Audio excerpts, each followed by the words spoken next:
Hello yes, welcome to ZTV. నేను Sahasra. Air India plane crash సంఘటన మీ అందరికి గుర్తే ఉంటుంది కదా. మొత్తం యావత్ ప్రపంచాన్ని కుదిపేసినటువంటి ఈ సంఘటన మన భారతదేశంలో జరిగినట్టు ఇంత ఘోరమైనటువంటి ఘటన ఇంకెక్కడ కూడా జరగలేదు. దాదాపు 53 ఏళ్ల తర్వాత ఇండియాలోనే అతిపెద్ద ప్లేన్ క్రాష్ అని కూడా చెప్తున్నారు నిపుణులు. కేవలం ప్రాణ నష్టమే కాదు, బోల్డ్ అంత ఆర్థిక నష్టం కూడా జరిగింది. ఇన్సూరెన్స్ కంపెనీలు దివాలా తీసే పరిస్థితి ఏర్పడింది. 300 మంది ప్రయాణికుల కుటుంబాలకి తీరని నష్టం కలిగిందని చెప్పొచ్చు. ఇంత సంఘటన జరిగి కేవలం 15 రోజులు అయిందో లేదో ఈలోపే ఎయిర్ ఇండియాలో మరొక సంఘటన జరిగింది. ఎయిర్ ఇండియా ఎక్కాలంటేనే ప్రతి ఒక్కరూ గుబులుగా ఎక్కాల్సి వస్తుంది. చాలా అంటే చాలా ధైర్యం తెచ్చుకొని మరి ఎయిర్ ఇండియాకి ఎక్కాలని వాళ్ళు ఆలోచిస్తున్నారు. అయినా కూడా మళ్ళీ ఇలాంటి సంఘటనలు జరుగుతుంటే, పునరావృతం అవుతుంటే వాళ్ళ పరిస్థితి ఎలా ఉంటుందో అర్థం చేసుకోండి. ఇంతకీ ఏం జరిగిందని అనుకుంటున్నారా? రీసెంట్గా అంటే నిన్న ఎయిర్ ఇండియాలో మరో ఇలాంటి సంఘటన జరగబోయేది. కొద్ది నిమిషంలో ప్రమాదం నుంచి తప్పుకున్నారనొచ్చు. నాకు తెలిసిన ఇన్ఫర్మేషన్ ప్రకారం ఒక ప్రయాణికుడు ఎయిర్ ఇండియాలో ప్రయాణిస్తున్నాడు. బర్మింగ్హామ్ నుంచి ఇండియా రాకపోతున్న ఎయిర్ ఇండియా ఫ్లైట్లో తను ఎక్కాడు. అయితే ఆ టైంలోనే బర్మింగ్హామ్ నుంచి ప్రయాణిస్తున్న సమయంలోనే జనరల్గా అందరు క్యాబిన్ క్రూతో పాటు ప్యాసింజర్స్ అందరూ కూడా ఎవరి సీట్లో వాళ్ళు కూర్చున్నారు. అయితే అక్కడ ఉన్నటువంటి బాత్రూంలో ఒక లెటర్ కనిపించిందంట. ఈ ప్లేన్లో బాంబు ఉంది, తస్మత్ జాగ్రత్త అన్న ఒక లెటర్ అక్కడ కనిపించేసరికి అది చూసిన ఒక ప్రయాణికుడు క్యాబిన్ క్రూకి ఇన్ఫార్మ్ చేస్తే క్యాబిన్ క్రూ ఇమీడియట్గా అలర్ట్ అయ్యి సో వాళ్ళకి ఏం చేయాలో అర్థం కాక ముందు ప్రయాణికులకి అనౌన్స్మెంట్ ఇచ్చేసరికి వాళ్ళలో మొదలైంది టెన్షన్. చూడండి, నిజంగా చనిపోతే అంత టెన్షన్ ఉండదేమో, కానీ చనిపోబోతున్నాం అనేసరికి వాళ్ళ ప్రాణాలు గాల్లోనే కలిసిపోయేలాగా అంత భయపడుకున్నారు. అయితే తక్షణమే ఆ ప్లేన్ని అక్కడికక్కడ ఆపాల్సిన పరిస్థితి ఏర్పడింది. కాబట్టి సో వాళ్ళు సౌదీ అరేబియా త్రూ వెళ్తుంది కాబట్టి సౌదీ అరేబియాలో ఉన్నటువంటి రియాద్ ఆ ప్లేస్లో ల్యాండ్ అయింది ఎయిర్ ఇండియా. అక్కడ ల్యాండ్ అయిన తర్వాత దాదాపుగా అందులో 250 మంది ప్రయాణికులు ఉన్నారు. ఆ 250 అంతమంది ప్రయాణికులకి మొత్తం కూడా చెకింగ్ చేశారు. వాళ్ళు ఇమీడియట్గా ఎప్పుడైతే ల్యాండ్ అయ్యారో అక్కడ ఉన్నటువంటి ప్యాసింజర్స్ సో అండ్ మెసేజెస్ వాళ్ళ తెలిసిన వాళ్ళకి అందరికీ కూడా ఇన్ఫర్మేషన్ ఇచ్చేస్తారు. అయితే దీనికి సంబంధించిన ఇన్ఫర్మేషన్ ఇప్పుడు ఏ మీడియా సంస్థలు ఇవ్వలేదు.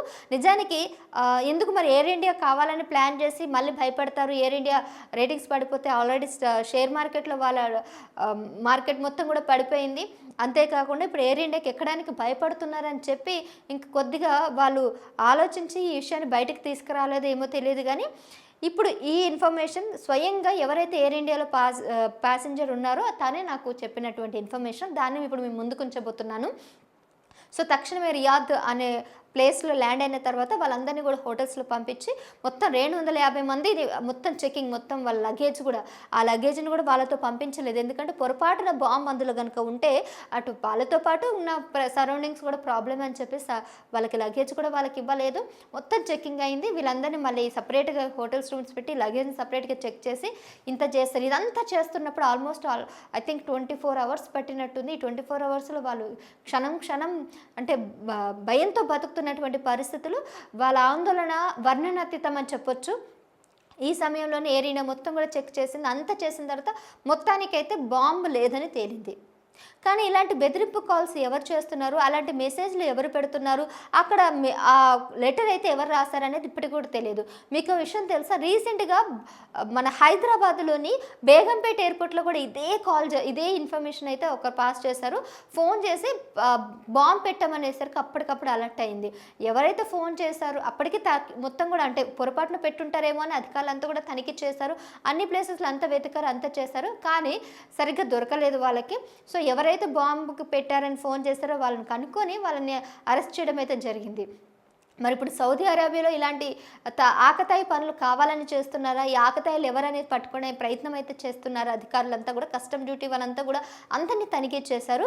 ఇలా ఎందుకు చేస్తున్నారు, ఇదంతా ఒక ప్లానా, ఎయిర్ ఇండియాని కావాలనే టార్గెట్ చేస్తూ ఇదంతా చేస్తున్నారా, ఇదంతా పాకిస్తాన్ వెనుకుండి నడిపిస్తున్నటువంటి ఉగ్రవాదులు ఎవరైనా ఇలాంటి ప్లాన్ చేస్తున్నారా అనుమానాలు అయితే ప్రస్తుతం ఉన్నాయి. ఎందుకంటే రీసెంట్గా అహ్మదాబాద్లో జరిగినటువంటి ఆ ఇన్సిడెంట్ కూడా ఇదంతా కూడా పాకిస్తాన్ వాళ్ళు చేస్తున్న ఒక ఇన్సిడెంట్ అని కూడా చెప్తున్నారు. దానికి ఇంకా పూర్తి ఆధారాలు అయితే రాలేదు. దాని గురించి తనిఖీ అయితే చేస్తుంది ప్రభుత్వం.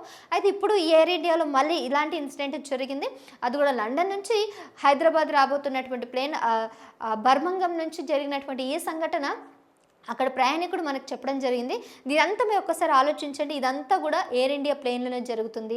మళ్ళీ అది కూడా ఇండియా నుంచి లండన్కి, లండన్ నుంచి ఇండియాకి జరుగుతున్నటువంటి ఈ ప్లేన్లోనే జరుగుతున్నాయంటే ఎక్కడో ఏదో ఒక లింక్ పాయింట్ ఉన్నట్టు కనిపిస్తుంది కదా. ఎవరో దీన్ని కావాలని చేస్తున్నారేమో అని అనిపిస్తుంది. పొరపాటున ఒకవేళ నిజంగా బాంబు పెట్టి పేల్చుంటే ఇంకెంతమంది చనిపోయారో తెలియదు. ఒకవేళ ఆకతాయిలు ఇలా బెదిరించి ఇలా చేస్తున్నారనే విషయాలు కూడా తెలియదు. సో ప్రభుత్వానికి కానీ అధికారులకు కానీ ఏంటో అస్సలు అర్థం కావట్లేదు.